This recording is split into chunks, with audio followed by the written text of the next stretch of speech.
Welcome to Texas 2036's virtual series, Straight Talk Texas, where you have a front row seat to conversations on topics important to our future. My name is Enisha Shropshire, and I am the Director of Board and External Affairs here at Texas 2036. Today's conversation was centered around the impact COVID-19 is having on sports. Sports is well known as the great unifier, bringing together people across many divides, political affiliations, gender, even race, in celebration and in defeat. Sports provide solace and remind us that what we have in common is more powerful than what divides us. We are thrilled to have Texas 2036 board member and CEO of the Dallas Mavericks, Cynthia Marshall, join Texas 2036 President and CEO Margaret Spellings for this conversation. Margaret, over to you. Thank you, Anisha, and Cynt, welcome. It is always a treat to be with you. And Cynt and I had the pleasure of knowing each other a bit in North Carolina, a place we also share and love with lots of mutual friends and whatnot. And everybody is in for a treat today because your energy, your goodness just leaps off the screen, leaps off the page. And I'm thrilled to have you. And thank you so much for your service to Texas 2036. You've just been a leader wherever you go. And we're thrilled to hear your insights. Well, as Anisha said, I know, go girl. I love you. You know, sports is important. And, you know, I think people are grieving a lot of loss these days. But when you turn on the TV and you're watching the 1983 whatever, you know, it loses a little of its luster. And so the Mavs obviously were one of the early folks out on this issue. And so tell me about how your fans have reacted, how you're thinking about it in terms of business and your bottom line and what the future holds. Awesome. It's so good to be here. And it's so good to see you too, my friend. Yeah. You know, we could just hang out and talk for hours. Okay. But I will stick with the script and then we'll get together offline. Okay. Yes, ma'am. And so in terms of just how the fans have responded, I think everybody appreciated the fact that we initially came out with a plan. I mean, people obviously miss sports. We all miss it. I was watching the whole Last Dance Michael Jordan series that came out Sunday. Apparently, it has the top ratings for any ESPN show that's ever come out. We're going to re-air the 2011 2011 series. The championship series, Fox Sports is doing that tonight. So definitely people miss it, they want it. And so, you know, we're trying to put things out there, but it doesn't replace, of course, what actually happens on the court. I think people appreciated the fact that we initially came out with the plan and that we came out and said we were going to make sure all of our people got paid. I mean, that was important to my boss, important to me. And we just wanted to kind of put that economic security, you know, give them that security. So people, you know, responded. They liked how we handled it from the beginning, but they miss it. And so now, you know, we're 5-6 weeks into it. People want to know, when is it coming back? Which of course we don't know. We don't know when it's coming back. But the reaction from the fans have been great. They want to know if our players are okay. They want to know how they can help in the community. The sponsors want to know how they can help. So it's been good. It is so Texas. That people are coming together, and it's interesting, want to know how they can help us. So it's okay. Yeah. That's awesome. And in the meantime, while you all have been, you know, keeping your eye on the bottom line and whatnot, you're also showing incredible community leadership, working with the mayor and all of that. Tell me about do the 5 or that's not 5 push-ups or anything, is it, Cynt? No, because at this point I've been in this house eating too much. Hopefully I can do 5 push-ups. But it's where we have one of our players who's awesome, Jalen Brunson. He joined Mayor Eric Johnson, and because, you know, we laid out this plan for our players, they wanted to do some things. They volunteered. We had some things we wanted them to do, and so we said, why don't we join with the mayor and help get the messages across about what we can do to kind of stop the spread. And so they did a public service announcement, which was great. And it's basically the 5 things. And it starts with, and I have them right here, wash your hands often, of course. If you're going to cough into your elbow. Don't touch your face because, you know, eyes, nose, mouth, that's where, you know, a lot of the contamination happens. Stay more than 6 feet apart, which is basically more than a basketball player or taller. So stay 6 feet apart. And if you feel sick, stay home. And of course, when we started this, it was before, everybody was being forced to stay home and all that. But it's just, those are the things that we can do. Practice social distancing, practice good respiratory hygiene, and just look out for each other and realize it's not just about you, but it's also about the person that's around you. And so Jalen Brunson joined the mayor, and they sent that message, and it went over very, very well. And a lot of the players have been out there doing things with education, helping the teachers with virtual learning, just like showing up on the screen. Food drives, I've seen them all over the place. Yeah. And teaching the science of basketball. We're just trying to show up wherever we can. I mean, that's honestly all day. I just think, what else can we do? How can we make a difference? And so the players have been, they've been phenomenal being involved in it. So you mentioned the 5 things, and those things, as Dr. Fauci says, we're not going to flip a switch and go back to normal. And a lot of those things are going to be with us for a while. As you all think about planning, in fact, I just saw your boss on a thing earlier today about thinking through all the little details of, what if somebody leaves a jacket on the seat next to you, or a mask at the concession stand, or how are you all thinking about planning for the way forward in the new normal? And how are you thinking about that? It's interesting because just in terms of like playing basketball, we don't know what that new normal is going to be yet, because we don't know, how long this is going to be around the way it is right now. So, no decisions have been made about if we're going to come back into the arena. I mean, all kind of fans, things. No fans, all that. We don't know that. So nobody knows that. But what we do know, to your point, is there'll be a new normal just in terms of how we interact. So believe it or not, in a couple of weeks, we're going to have Mavs mask. Actually mask with the Mavs logo on it. We're going to have gloves, and we've already provided some of this. So we're going to have PPE out there for people. Sure. Just even outside of games, just to help us live differently. And so we're thinking through all of that, just in terms of our people coming back to work, because right now our workplace is empty, and then fans going into the arena whenever that will happen. We're thinking about what kind of touchless mechanisms will we have? Will we have thermometers in there that when you walk in the arena and you get within 10 feet, it'll take your temperature automatically? There's so much stuff out there. And, what we're saying is we have time to plan for all of this. Yeah. It's unfortunate what's happening, but we have time to plan and come up with all kind of scenarios to make this a good experience for our fans. So rest assured, we will have thought it out, and it'll be a good experience, whatever it is. And we have no idea what it is, but we're working through hundreds of scenarios. So, obviously you're in the people business, have been for a long time, and the team business. And so how, as you think about your primary asset being the team, the athletes, and their physical and mental wellness, how are you helping them stay fit and ready to come back when the time comes? What was great is that when we first, when the season was suspended, of course, everybody had to basically, go home and stay home. And our trainer, we have a great person, Casey Smith. He was actually on the call with us this morning, just helping our staff think about fitness and nutrition and all that. And he just talked about how, they are talking to the players every day. Obviously they want them, they're working out and all that, but they're talking to them also just to help keep them together mentally, and just talk, to them about anything they want to talk about. So being there kind of physically, emotionally, and mentally for them. And so we have a touch point. It's not a virtual touch point every single day with them. Wow. That's awesome. I love it. I love it. Yeah. Texas 2036 is obviously all about the future of Texas, making sure that, we can do more for all of our people into our bicentennial and beyond. And obviously we're all thinking about the future. We know it's going to be much different.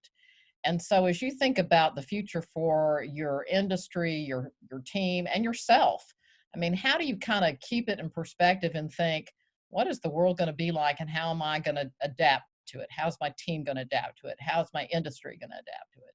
Right. I think it was about 3 weeks into this, because, you go through that phase where, first of all, you just can't even believe what's going on in the world. Yeah. And then you got to do all your things you have to do. And we had a business continuity plan in place that you just normally a business has in place. And then you adapt it to the COVID-19 situation, and you work through all that. And about 3 weeks into it, I said, oh, okay, this is going to be a new normal. And so I do a weekly letter with my team. So I do weekly meetings and all that, but a weekly letter. And then I coined a phrase. I said, what's top of mind for me right now is my new.com. And what my new.com is about, and I was actually going to show it to you. Okay. Hold on. Let me get it. Let me get it. Okay. So can you see this? Yes. I don't know if you can see it or not. Okay. So, but it talks about compassion. Okay. People need it. We have it to give. And we're going to be in that space a long time where we're going to be givers, and we got to have compassion on people as they come back to work, as they enter arenas, all of that. I mean, people are in different space. Communication, lots of information, and we're going to be sharing with people what we're thinking, what's happening. So we got to be there for them, because people we need to over communicate and connect people. And then community. Right now, community service is in high demand. And so we're trying to think about, okay, this situation has kind of allowed us to step up our game in the community. These needs will be around in the future. And when I think about Texas 2036 and the things that we're working on, there are a lot of needs out there that, frankly, as a basketball organization, we can step up to and be a part of it. So it's making us even think about how we contribute to the community even more and in different ways in the future. And then compromise, I want to talk about that. That's just health and not compromising your own health. And so we'll have to look at our policies and all that to make sure we're staying focused on that. And then the whole compliance aspect of it. We got to be a little more disciplined about guidelines and what we're telling people and requirements that we have. And then we all have to comply.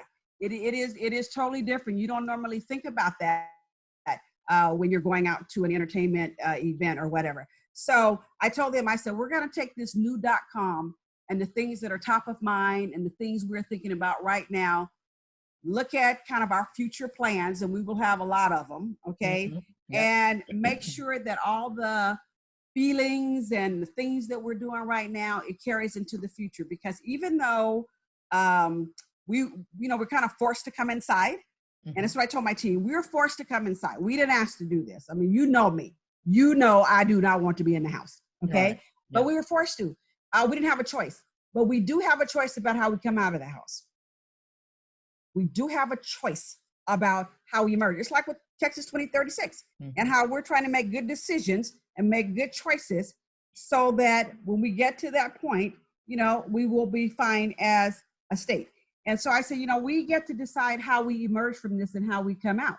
And so now we're doing a lot of planning. I said, we will come out better and different as a result of all of this. And we're going to make sure that people who lost their lives, they didn't lose them in vain.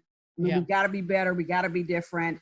Innovation will come out of this, all of it. So I'm trying to focus on the positive and take that positive into the future, as tragic as some of this is. Yeah. And one of the things, we policy wonks are of course, observing, and I think everybody's observing, is, inequities that are surfacing around things like technological access. You can't do telemedicine or online learning. I, just saw today, I guess it was the op-ed yesterday. I mean, 30,000 kids in Dallas ISD don't have access to online learning. And so they go to the American Airlines hotspot or whatever, sit in the parking lot and try to do their homework and whatnot. So, to the extent that communities look to you all and look to our sports heroes for leadership and for resiliency, it does provide an opportunity. And I want, what are you seeing in your organization about the smoking out of those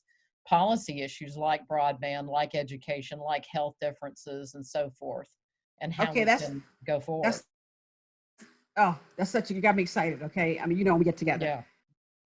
One of a few things occurred to me when this first happened, and I talked to my team, and not everybody, things are top of mind, different things for different people. Right. Right. And so I immediately thought about the fact that now that, people are forced to stay home, there are so many kids who will not be able to eat 3 meals a day. So many who won't have shelter because school is closed. So many who can't, who won't be able to learn because they don't have access to computers, to technology. Okay, so the whole affordability, availability, accessibility, the 3 A's that we talked about 10 years ago. Okay, Right. it's all coming back. Okay, domestic violence and child abuse could be on the rise, which unfortunately that ended up happening. And so health disparities. Okay, so now, you know, we're being told that COVID-19 is disproportionately hitting African Americans because of health disparities that have existed for a long time. And so what I told my team is we're going to, and you know me, public policy matters. I mean, I had my whole leadership team read the legislation. I said, everybody read it, okay? Whether you think it applies to you or not, because public policy applies to all of us. And so as an example, we had our chief technology officer working with the Dallas Independent School District on virtual learning to make sure all kids have access to technology. That is not something, Margaret, we normally would do. Exactly. I mean, it just wouldn't be in our worlds. I mean, so those are the kinds of examples where things have opened up to us now. And so we're making all these contributions and working with organizations that are focused on domestic violence and child abuse, focused on health disparities, focused on making sure that people have access to technology, because some of this actually is ridiculous. It is ridiculous. It's ridiculous. It's just criminal. Yep. Just don't even get me started. It is criminal that in 2020, we have kids who can't eat because school is out. That we have kids who can't really learn right now the way they should because they don't have access to technology. That is crazy to me. We have communities that don't have access to healthy food. And so now we've got to figure out, well, okay, how do we keep them healthy in this situation? Yeah, that's crazy to me. I mean, not everybody can go to a grocery store. And so these are the things we said as an organization. I mean, we're all about health and fitness, and we're all about learning. We're all about that. We got to step it up a notch. So those are the things that are top of mind for us. My boss is out there advocating, of course, for small businesses and people who are losing their jobs, all that. Without this situation, we wouldn't be out there talking about all this stuff. That's true. So we just said, even though we're not playing basketball, we're playing the game of life with people right now. Exactly. And so, and it's like I used to tell my team at AT&T, you know, we're doing stuff in the community. I said, we don't just work here, we live here too. And it's the same way now. We don't just play here, we live here too. These are our communities. These are the kind of things that we should be concerned about. These are the kind of issues that people are facing every single day, pre-COVID-19, and will be facing post-COVID-19. Let's use this opportunity to have all of us step up and make a difference and get rid of some of these disparities, which of course is why, one of the reasons, you know, why I love the work you're doing. Yeah. And you know what? I mean, people, I think if you didn't know it before, by gosh, you know, people are learning it matters to them. That homeless person that has COVID is a problem for you too. It's not just I got mine. So, and we said we're all in this together. Yeah. And so now people realize we truly are all in this together. So now we all should be concerned about that homeless person, that kid that can't learn, those neighborhoods where they can't get healthy food. Exactly. We need to all be worried about it. Amen. Amen. All right, Cynt, one final word from you. How do you want to leave it with our viewers today? I want to thank you for joining us, and you're just a breath of fresh air and a ball of energy, and I can see why you probably were a very successful cheerleader. Oh my goodness. Yes. Thank you for first of all, thank you for doing this. Thank you for the work that you're doing. We have an opportunity to be different and to be better and to be more of a community. And so when you think about that last part of community is unity. And so we're seeing a lot of unity right now. We're seeing a lot of us coming together to volunteer, to write checks, to give either time, talent, treasure. We need to keep that going. This is our community. And so I will say it again, we don't just work here. We don't just play here. We live here too. And we're part of the broader community, not just in our little neighborhoods, but we're a part of something bigger. And now we get to make it better. So it's bigger, we make it better. I sure am glad you're part of this community, Cynt. Anisha, back to you. Thank you. Thank you. Thank you so much, Cynt and Margaret, for leading such an incredible discussion. And thank you all for watching Straight Talk Texas. As always, if you have any questions or feedback, we want to hear from you. Email us at straighttalk@texas2036.org. Also, sign up to receive our emails and be sure to follow us on social media. Visit texas2036.org for more information. And until next time, wishing you and your family well.